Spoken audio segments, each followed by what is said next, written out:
They tied the plastic bag at the top. The knot pressed against my cheek, sealing in the stench of rotting food. It was my birthday. Through the thin plastic, I could hear them. My father's voice, low and sharp. She looks better next to garbage. My mother, cold and detached. She's never been human, just noise in a body. And my sister, laughing like it was all a game. Leave her out for the dogs. Their footsteps faded. The lid of the bin slammed shut. Darkness. Silence. Except for my own breathing. Steady, controlled. They thought I'd panic.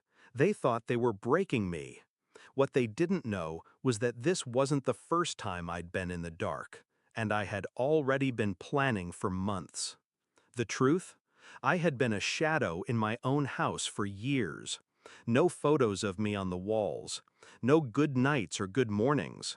Only chores, insults, and the occasional meal if they remembered.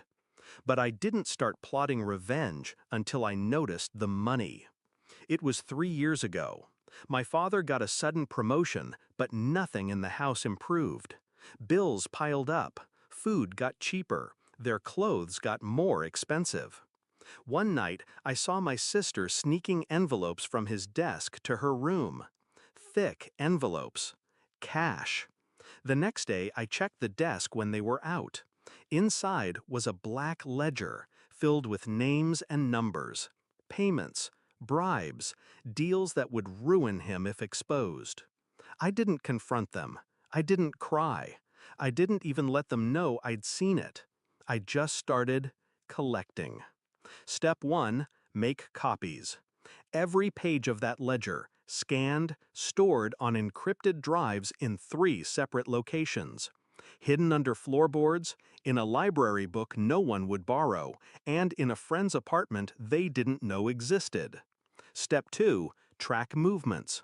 Every business trip, every late-night meeting, every unexplained deposit.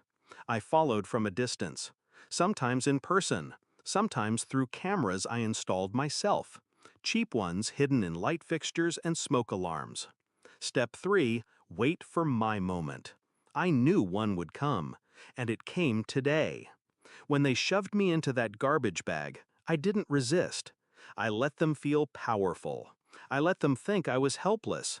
They went back inside, probably laughing over cake. I tore a small hole in the plastic, slipped out, and walked to the alley. I had hidden a change of clothes behind the dumpster weeks ago. Black jeans, hoodie, gloves. In the pocket was my phone, fully charged, already queued with messages. I sent the first wave. Every scan, every recording, every transaction detail, sent to an investigative journalist who had been hungry for dirt on my father. The second wave went to the tax department. The third to every client in his network. Within minutes, his empire began to bleed. By the time I reached the street, I could already hear his voice from the open kitchen window, shouting. Panic. My sister's tone, no longer mocking, but shrill and frantic. The phone ringing over and over. My mother's voice, pleading now. I didn't go in through the front. I went around to the back door, quiet as a shadow. I stepped inside, leaning against the frame like I had all the time in the world. They turned to look at me. No one spoke. I could see the realization in my father's eyes. The ledger, the photos, the recordings. He knew. They all knew. Happy birthday to me, I said softly. My sister took a step toward me. What did you do? She hissed. I smiled, slow, deliberate. I just took out the trash. The sirens came fast. Not for me. Never for me. For him. For her. For them. The officers didn't even look my way as they cuffed my father, read my mother her rights, pulled my sister toward the door.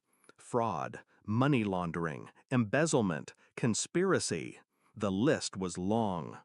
I watched from the kitchen table, sipping tea I made in their pot, the same one I'd been forbidden to touch my whole life. When the house was finally quiet, I stood in the center of the living room. The walls looked bare now, the pictures of their perfect faces taken down by the police as evidence. The carpet smelled of old coffee and dust. I felt lighter. They had tried to bury me in the dark, but I had learned to see in it. They wanted me gone. Instead, I erased them. And as I locked the door behind me, I thought, trash doesn't stay on the curb forever. Sometimes it gets collected.